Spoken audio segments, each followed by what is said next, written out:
Medical field के इन शब्दों को तो आपने अक्सर सुना ही होगा, इससे पाला भी पड़ा होगा, लेकिन मैं गारंटी के साथ कहता हूं कि बहुत सारे लोग इन शब्दों का मतलब नहीं जानते हैं, इनमें डिफरेंस नहीं जानते हैं। जैसे एग्जांपल ग्रुप में हॉस्पिटल लोग जानते होंगे, लेकिन मल्टी स्पेशलिटी हॉस्पिटल और सुपर स्पेशलिटी हॉस्पिटल किसे कहते हैं नहीं मालूम होगा।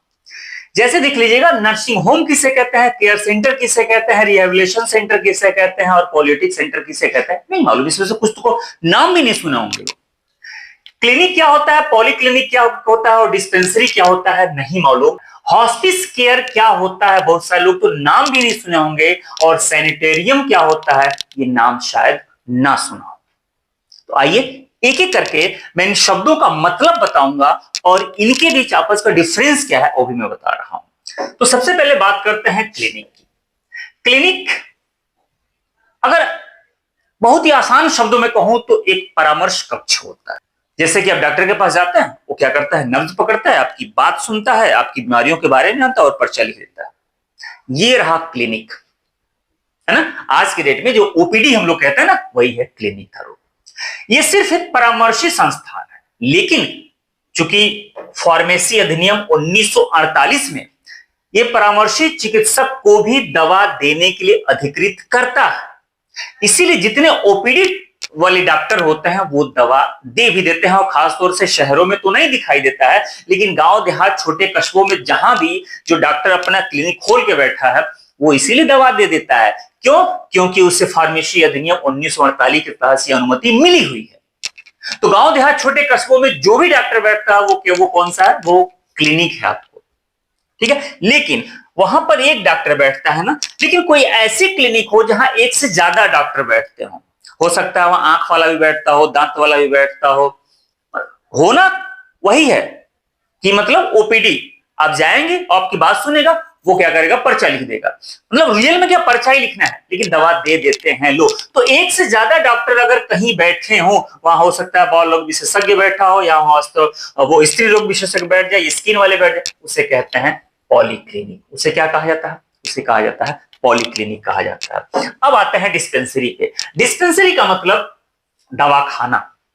दवाखाना अब हॉस्पिटल जब हम लोग जाते हैं तो ओपीडी करा लिया, डॉक्टर पर्चा लिख दिया, अब जाते हैं उसी बिल्डिंग के एक किनारे पर आप देखे होंगे एक छोटा सा मेडिकल स्टोर होगा। लेकिन याद रखिएगा, मेडिकल स्टोर में और डिस्पेंसरी में फर्क है। मेडिकल स्टोर जो मार्केट में राह चलते रोड पे जो अपना अपना जो बी फार्मा या डी फार्मा करके लोग खोल के बैठे रहते हैं, वो पूरी तरह से बिजनेस पर्पज के लिए वो मेडिकल स्टोर होता है।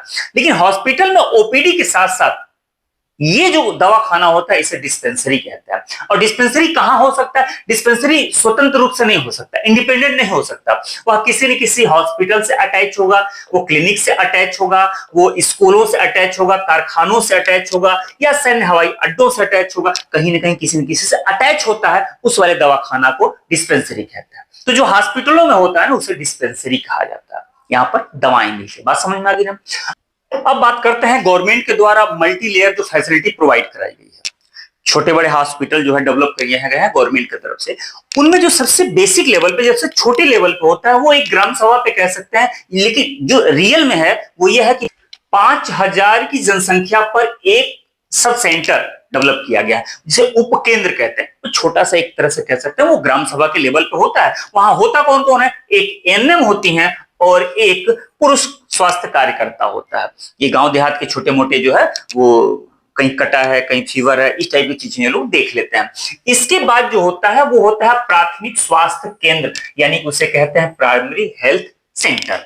अब ये क्या है, 5 से 6 उप केंद्रों के ऊपर ये पीएचसी होता है। यानी कि छोटे छोटे जो मैंने बताया ना कभी कि एक ग्राम सभा के लेवल पर मान सकते हैं 5 शहर की जनसंख्या पर एक हो सकता है।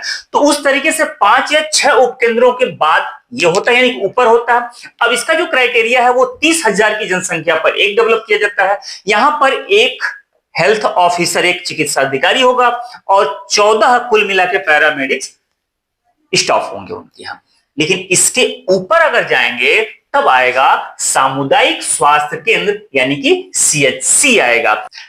अब सीएचसी जो है यह 4 पीएचसी के ऊपर होता है, यानी कि 4 पीएचसी का रेफरल सेंटर के रूप में यह सीएचसी होता है। अब यहां पे देखिएगा 30 बेड का एक हॉस्पिटल आपको देखने को मिलेगा। यहाँ पर ऑपरेशन थिएटर भी होता है, एक्सरे रूम भी होता है, लेबर रूम भी वगैरह सब कुछ होता है। यह 1,20,000 की जनसंख्या पर एक होता है। यहाँ पर 4 विशेषज्ञ डॉक्टर होंगे और 21 जो है ये पैरामेडिक्स स्टाफ होंगे।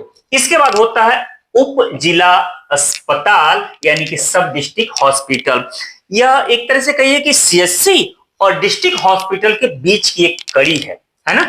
लेकिन सबसे ऊपर की बात करें तो डिस्ट्रिक्ट हॉस्पिटल। अब डिस्ट्रिक्ट हॉस्पिटल एक जिले में एक ही होगा, सीधी सी बात है। यह मुख्य रूप से मेडिकल कॉलेजों से बाहर की चीज होती है, मेडिकल कॉलेज दूसरा होता है, सीधी सी बात है। अब यहाँ पर 75 से 500 बेड की क्षमता वाला एक हॉस्पिटल पूरी तरह से होता है। इसे कहते हैं जिला हॉस्पिटल, डिस्ट्रिक्ट हॉस्पिटल। अब बात करते हैं नर्सिंग होम की। नर्सिंग होम किसे कहा जाता है? आजकल आप जब शहरों में जाएंगे कहीं भी देख लेंगे, ये इस पे हॉस्पिटल लिखा हुआ है, इस पे नर्सिंग होम लिखा है, इस पे केयर सेंटर लिखा हुआ है, लेकिन सबका मतलब अलग होता है, याद रखिएगा। अब नर्सिंग होम की बात करें तो नर्सिंग होम एक वो जगह है जहां पर ओपीडी के बाद से डॉक्टर यहाँ पे ट्रांसफर करता है। जैसे 2 दिन 3 दिन अगर उनको शिफ्ट करना है, मरीज को भर्ती करना है 2 से 3 दिन के लिए, ज्यादा नहीं 2 से 3 दिन के लिए, छोटे मोटे केयर के रूप में, तो उसके लिए एक नर्सिंग होम बनाया जाता है। यहां पर इनकी देखभाल करने के लिए सामान्य लोग होते हैं, जैसे नर्स, मेडिकल स्टाफ होते हैं, ये इनकी देखभाल करते हैं। तो ये नर्सिंग होम एक ऐसा होता है जहां मरीजों कि सिर्फ देखभाल का काम किया जाता है, उसे नर्सिंग होम कहते हैं। यहां पर कोई ओपीडी नहीं होती, ओपीडी कहीं और होता है, यहां सिर्फ मरीज भर्ती कराया जाता है। छोटे मोटे यहाँ पर ऑपरेशन भी हो सकते हैं, दवा दिया जाएगा, इंजेक्शन लगा दिया जाएगा, बोतल वगैरह चढ़ा दिया जाएगा, इस टाइप की चीजें यहाँ पर होती हैं। लेकिन इसके बाद बात करें केयर सेंटर। अब केयर सेंटर का रियल में मेडिकल से कोई लेना देना नहीं है, ये पूरी तरीके से हेल्थ से है, आप कह सकते हैं। लेकिन यूं कहा जाए कि मेडिकल फील्ड का शब्द है तो ना, यहां पर बच्चे भी हो सकते हैं, बूढ़े भी हो सकते हैं, मरीज भी हो सकते हैं, इस तरह से कोई भी जिनकी भी देखभाल अच्छे से नहीं हो पा रही है घर पे, वो यहां पर आ सकता है, यहां पर उनकी देखभाल हो जाती है, उसे कहा जाता है केयर सेंटर। तो जनरली क्या करता है, नर्सिंग होम वाले भी अपने आप को लिख देते हैं फला केयर सेंटर, यानी कि मरीजों को देखभाल के लिए। बात समझ में आ गई ना। लेकिन नर्सिंग होम में और केयर सेंटर में डिफरेंस है। नर्सिंग होम में सिर्फ मरीज भर्ती होंगे, 2 से 3 दिन के लिए उनका केयर किया जाता है, और केयर सेंटर में कोई भी हो सकता है, हम और आप भी जा सकते हैं। हमारे घर वाले अगर हम खुद हमारी देखभाल ना करें, आपके घर वाले आपकी देखभाल ना करें, जनरली होता है कामकाजी जो फैमिली होती है, वर्किंग फैमिली, हस्बैंड वाइफ दोनों काम कर रहे हैं, तो अब जाते हो क्या करते हैं, बच्चे को उठा केयर सेंटर में डाल देते हैं। ठीक है, बूढ़े माँ बाप हैं, वृद्धाश्रम में नहीं भेजते हैं, याद रखिएगा। कहीं जा रहे हैं काम करने के लिए, सुबह से शाम तक आना है, तो माँ बाप को क्या किया, केयर सेंटर में डाल दिया, और शाम को आते वक्त फिर वापस लेके चले। तो ये होता है केयर सेंटर। फिर उसके बाद से बात करें पुनर्वास केंद्र, रिहैबिलिटेशन सेंटर। मतलब ये है यहां पर आप नशे के लत वाले को भर्ती कर दीजिए, मेंटली रूप से पूरी तरह से डिस्टर्ब है उनको एडमिट किया जाता है। यहाँ पर स्ट्रोक आया हुआ है, हार्ट या किसी तरीके के ऑर्थोपेडिक सर्जरी से उबर रहे हैं, वो घर पे उनको उस तरीके से नहीं मिल पाएगी फैसिलिटी, तो उनको यहां पर ला देता। तो इस जगह को कहा जाता है पुनर्वास केंद्र, रिहैबिलिटेशन सेंटर। यहाँ पर हालांकि लोग ज्यादातर इसको नशे के लत के नाम से ज्यादा जानते हैं, इसमें सबसे ज्यादा यही भर्ती भी होते हैं। सब जो नशेड़ी होते हैं, नशा नहीं छोड़ पाते हैं, उनको यहाँ पे लाके रख दीजिए, फिर धीरे धीरे करके उनको पुनर्वास यानी नई जिंदगी में फिर दोबारा लाया जाएगा, उसको कहते हैं पुनर्वास केंद्र। फिर देखिएगा उपशामक देखभाल केंद्र यानी कि पैलिएटिव केयर सेंटर। अब पैलिएटिव केयर सेंटर क्या है, बहुत सीरियस कंडीशन में अगर कोई मरीज है, ट्रीटमेंट चल रहा है, लेकिन ये मान लिया गया है कि बहुत सीरियस पेशेंट है, तो ऐसे सेंटर में उनको एडमिट कर दिया जाता है। अब यहां पर उनका देखभाल खूब शानदार होगा। यहां पर इस तरीके से देखभाल होता है कि उन्हें फील होता है कि हाँ, हमारी तबीयत सुधर रही है, मैं बिल्कुल सही हो जाऊंगा।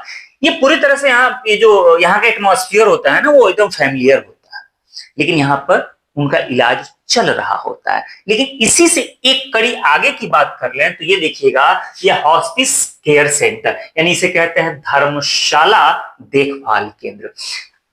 इसमें ये उपशामक देखभाल केंद्र यानी कि पैलिएटिव केयर सेंटर और हॉस्पिस केयर सेंटर में छोटा सा डिफरेंस है। वो डिफरेंस ये है कि केयर सेंटर में मरीज का इलाज अभी हो रहा होता है, फर्क यह है कि वो सीरियस है, लेकिन हॉस्पिस केयर सेंटर में मरीज का इलाज बंद हो चुका है। ये मान लिया जाता है कि इसके पास 1 महीना, 2 महीना, 10 दिन, 15 दिन, 6 महीने की ही जिंदगी बची हुई है। तो इस कंडीशन में इसको वो फीलिंग कराई जाए कि हाँ ये बिल्कुल सही हो रहा है और इसको कोई टेंशन नहीं, यानी कि कुल मिलाकर यहाँ पर इलाज नहीं होता है, यहाँ पर जो बची खुची जो जिंदगी है उसको बहुत सही तरीके से उसको जिलाने की कोशिश की जाती है ताकि दर्द आराम हो सके। यहाँ कोई इलाज नहीं होता, क्यों? क्योंकि वो बीमारी इलाज के लायक अब नहीं रही। तो याद रखिएगा हॉस्पिस केयर सेंटर। फिर उसके बाद से अगर बात कर लिया सैनिटोरियम। अब सैनिटोरियम आज के डेट में तो नहीं है, लेकिन पुराने जमाने में क्या होता था, एक सैनिटोरियम सेंटर खोला जाता था। जो उस जमाने की बहुत ही लाइलाज बीमारियां हुआ करती थी उनके लिए ये मतलब ये भीड़ भाड़ से बाहर किसी हिल स्टेशन पे, ऊंचे जगहों पे, खुली हवा में ये सेंटर बनाए जाते थे।